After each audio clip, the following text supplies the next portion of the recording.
Today on Earth Focus, the film Faile Street looks at the foreclosure crisis and how it affects the lives and health of low-income renters in New York City. Coming up on Earth Focus.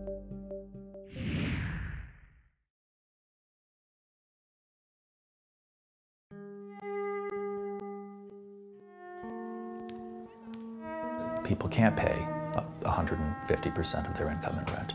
Deals are going bad because owners thought the ceiling was higher than it is. These groups were coming into the Bronx with just huge amounts of money, and there was this perception that real estate in New York was never going to go bust. There were certainly many people that were buying the building sight unseen. There's no doubt about that. They were buying a building in New York City, and for them, that was Park Avenue and 79th Street. Many of these people had never been to the Bronx, so they had no idea what Park Avenue and 179th Street looked like.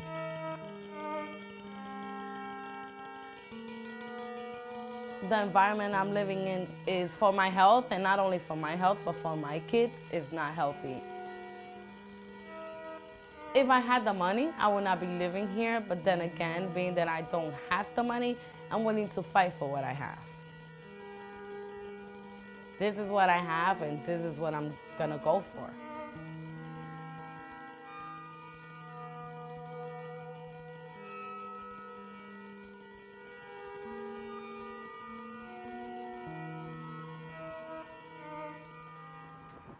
The housing foreclosure crisis 5 years ago was one of the first signs that something was going very wrong with America's economy. We have news tonight about houses and foreclosures in America, and it's not the news any of us wanted to hear. We learned. But foreclosure also affects those who don't own their homes, renters, oftentimes lower income renters. Between 2007 and 2012, over 2,500 New York City buildings went through foreclosure. The residents of these buildings are plagued by more than just financial woes.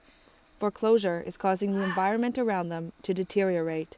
My name is Joanna Paulino. I am 33 years old, and right now I'm a stay-at-home mom. August 1st, I'll be 4 years living in this apartment. I moved here August 2008. I was in the shelter system, so it was really first thing I picked was the first thing I saw. I had no choice. Joanna Paulino lives at 836 Faile Street, a building that entered foreclosure in the summer of 2011. The building was in poor condition then, but since entering into foreclosure, the environment has gotten far worse. This is my boy's room. HPD had come and told him that my whole entire apartment has to be tiled. He hasn't done anything.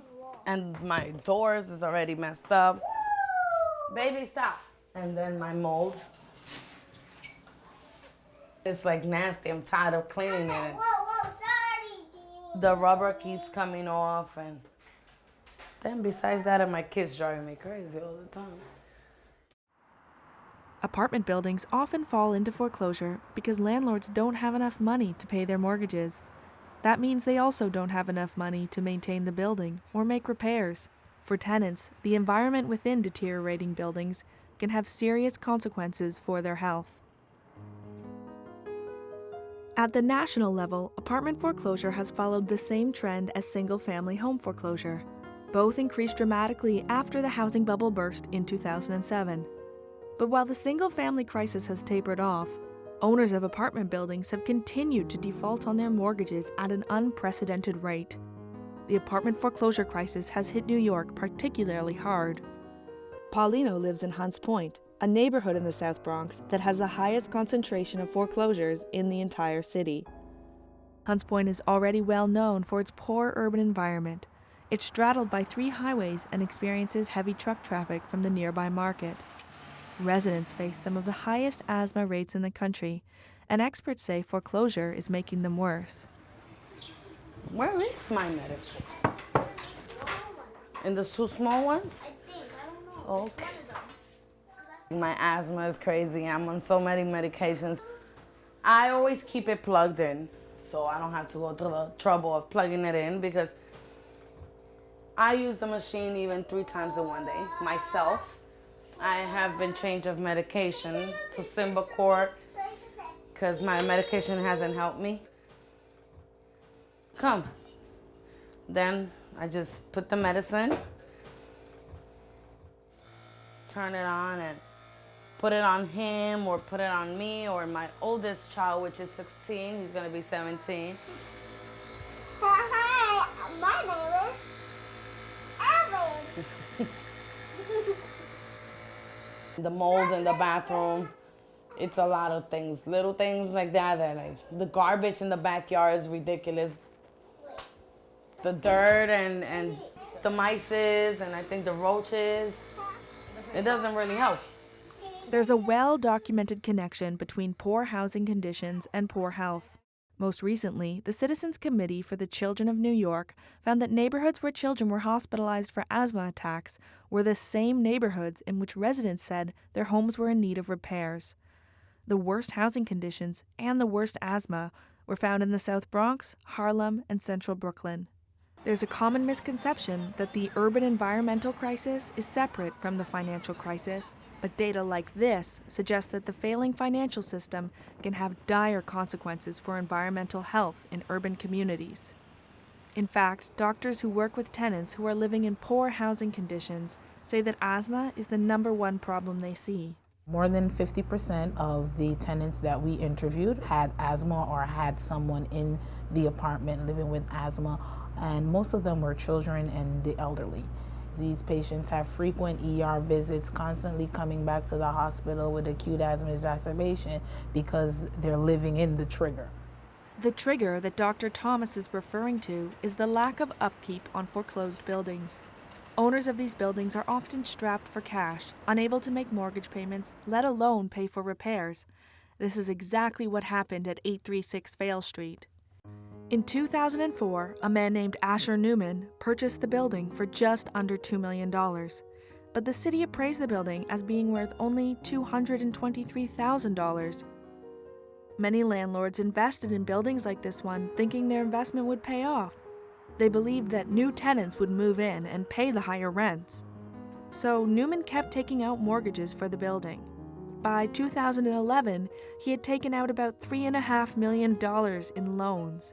As his debt increased, so did his monthly payment on the loans, and soon, Newman wasn't putting any money back into the building for things like repairs. So the real problem here was not the owners buying, it was the lenders being willing to lend at rates that were simply not supported by the revenue and expenses of the building.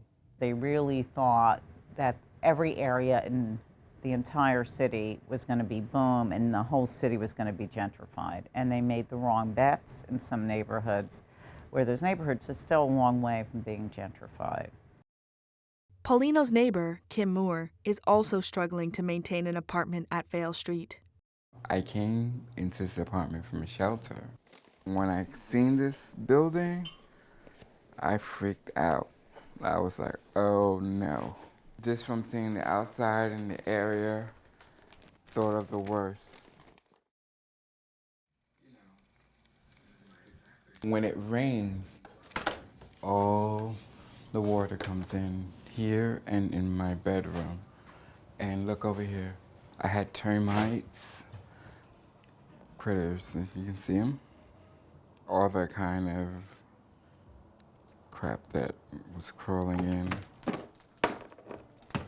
Just to give you an idea what I have to go through cleaning up. It's going on 2 years now. I haven't had a fridge.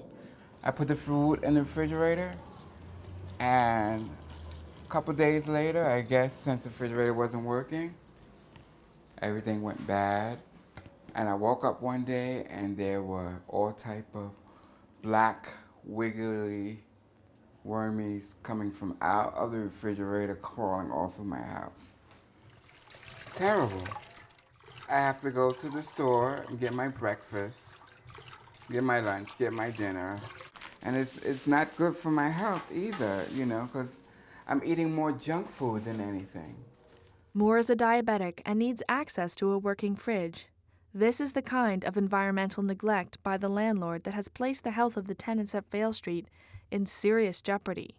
911, do you need firemen or police? It was like a Monday, 4 o'clock in the morning, I smell burnt rubber, and when I come to the hallway, the ceiling is catching on fire. I had to call the fire department. They left me with exposed wires for like 4 weeks. While the unexpected fire was scary, what really frightened Paulino was the lead paint on the walls. When HPD came through all the apartments, they did a lead test reading, and they requested my son to get lead tested. It did come out with a little bit, and they had to remove some of the lead, which I'm pretty sure they still have more lead, but I mean, I was very concerned because as far as I know, lead poisoning could cause learning disability, could cause a lot of brain issues and problems. I already have a child with ADHD. I don't want to go through it again. That's not like my major concern is that in the future it might affect him. And for what I heard, lead tastes good to kids. I don't know. I've never tried it, but that's what they say. Lead paint in general is an issue in the South Bronx. Every year we find children with elevated lead levels. If the lead level is elevated in your blood, it can cross over into the brain and cause brain damage, especially in children.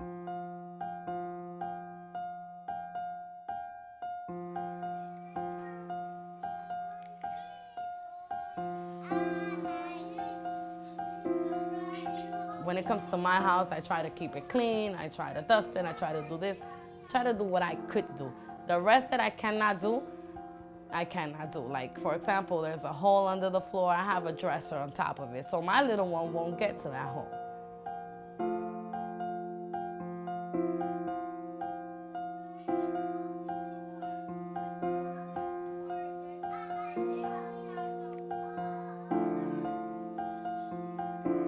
Right now we're on limbo.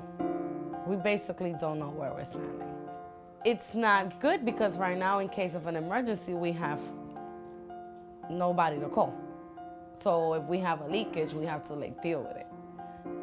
And I'm all in everything. I'm willing to go to every meeting and everything that is possible to do to get it to where I want it to get it. Frustrated by the lack of repairs, the tenants at Faile Street turned to a nonprofit tenant advocacy group, the Urban Homesteading Assistance Board, or UHAB. We just got UHAB to direct us where we should go as far as getting everybody together, and forming a really strong tenant committee.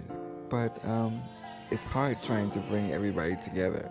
One of UHAB's main tasks is helping tenants in overmortgaged or foreclosed buildings to organize. Some of the buildings we come into are in foreclosure.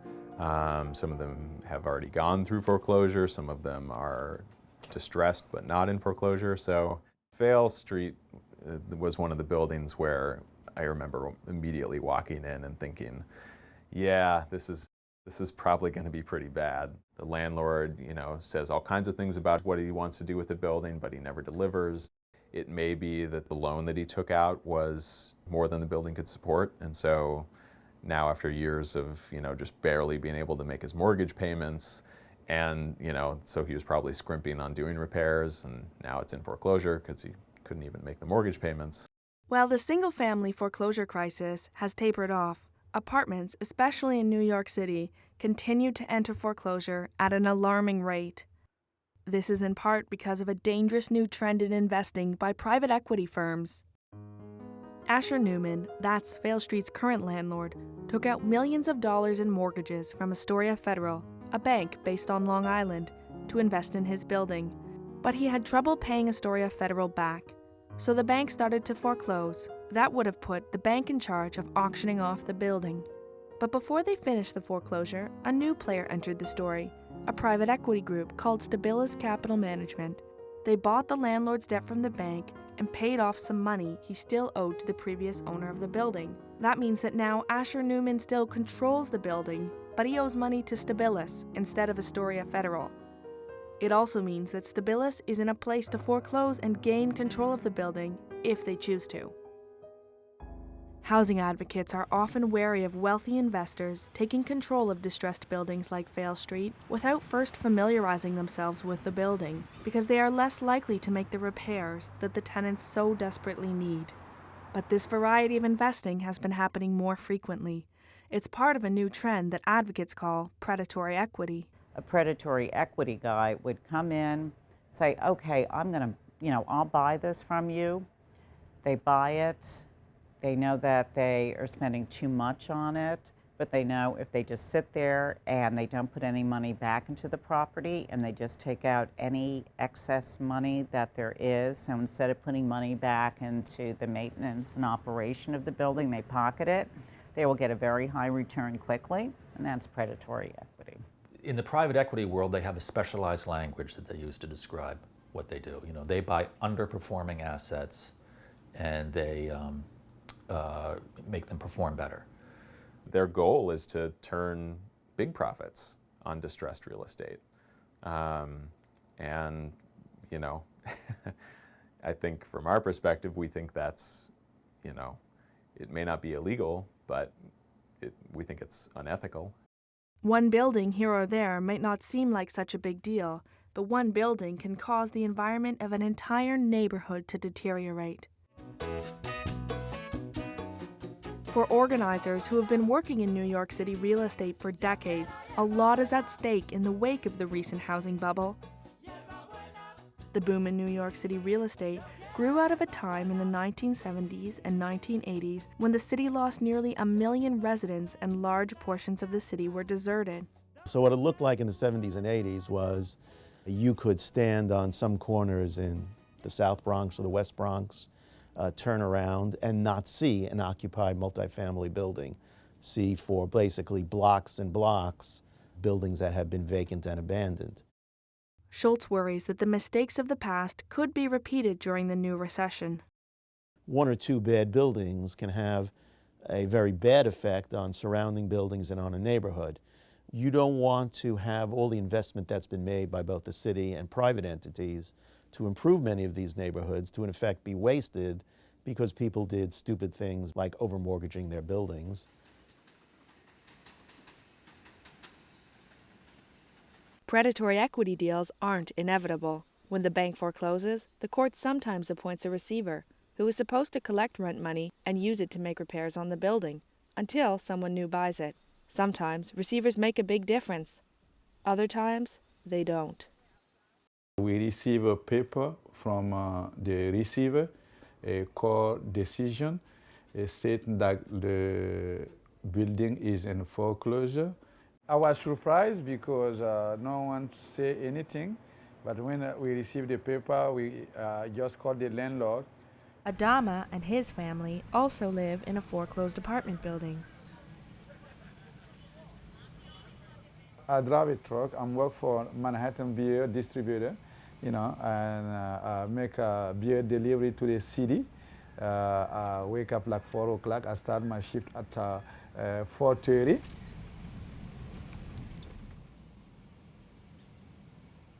We work so hard.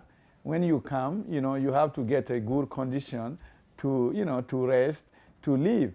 But, sometimes you come home, everything is a mess, it's not good. Sometimes the building is dirty before, we can do like 2 weeks. No one map the building is thinking. I have to go and map all the building by myself. At one point, Adama and his neighbors faced over 285 housing violations on only 18 apartment units, including lead paint. The lead paint, yes. They just painted. You just come, the wall is new now because they just fixed. We call 911, we complain, and they send them to fix that. Everything was terrible. And we keep calling, no one doing nothing. Because you have children too. Yeah, my children, they was, taking the peel paint and put in the mouth, something like this. And I have to send them to the doctor to do checkup, and thanks God, it's okay for now. You got it? Huh? You put the sound?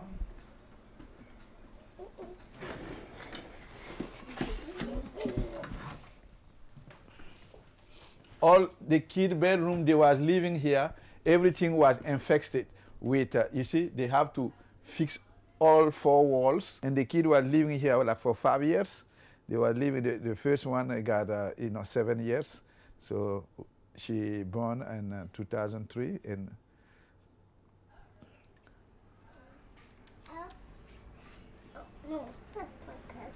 When asked why they don't simply move out of the deteriorating buildings, Adama and his neighbor, Bukare, both immigrants from the African nation of Burkina Faso, say that it's just not that easy. For people who are middle or low income families, it's not easy to move out right away. We are African communities and we live together. And it's not easy to just break out and go.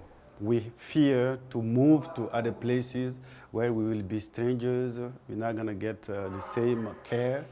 So basically, it's a kind of conservatism. We prefer to stay in the same place other than trying, taking some risk. Do you still have a lot of mold issues? Yeah, the mold, I think the last time that you came, you took some pictures. Yeah. He came and he fixed it. Oh my God, and that was so terrible. Yeah, I can show you. So he fixed it with some new glue. After receiving some financial attention, the environment of the building started to improve. The repairs are being made in part because UHAB was able to help the tenants organize to engage with the bank and the court-appointed receiver. Now they have a say in their building's future. It's like really great that the mold in Bukare's apartment is getting fixed and like the lead paint is getting fixed, but what we see a lot of times is like the quick fixes and people just paint over mold and just like, I guess they painted over the lead paint or like, just did whatever they could to clear the violation but not actually fix the problem. So the health code, the health concerns are still in place. At Faile Street, conditions continued to get worse. UHAB set up a meeting with the Bronx borough president to try and influence the future of the building. For this building, we'd like to have the borough president reaching out to Stabilis Capital, the new lender, and basically, asking what the plan is here. Do they intend to be owners? And if so, what's, their rehab scope for the building? And if they're not, if they just intend to flip it, then, what can we do to influence, who the next owner of this building is, so that it doesn't go to just someone who's, another slumlord. So.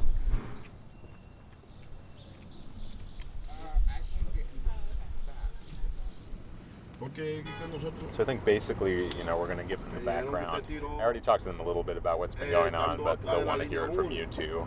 One thing we were thinking to ask the borough president to do is to reach out to Stabilis and find, see if they can find out what Stabilis's plans are for the building.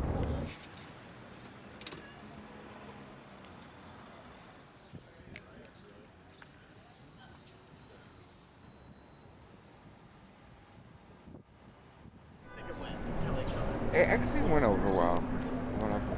So now he wants us to send him the pictures of the conditions of the buildings and stuff.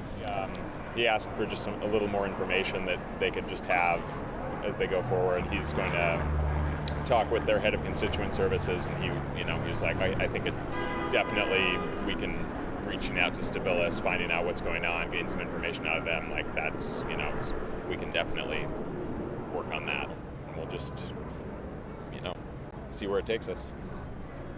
But nothing came of the meeting.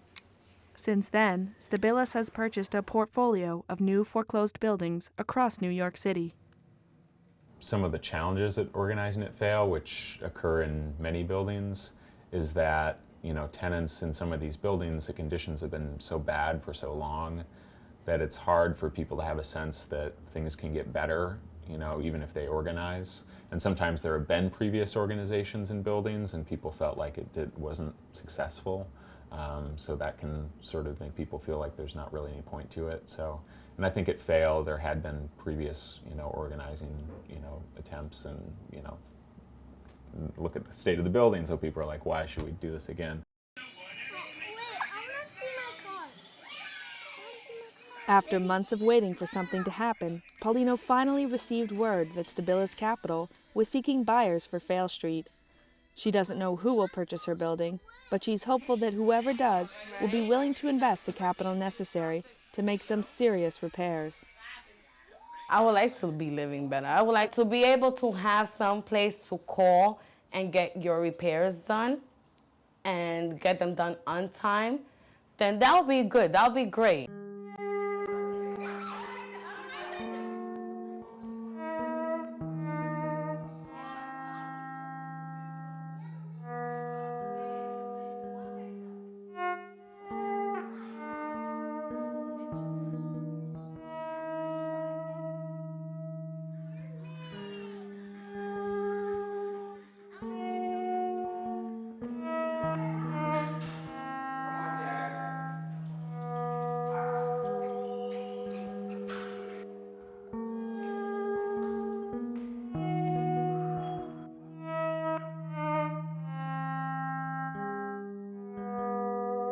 Every time there's a big crash, some people will say this was the last one and we learned our lessons. A lot of people said that after the big real estate crash in 1989. The institutions are different now. It's never true. There's always going to be another bubble.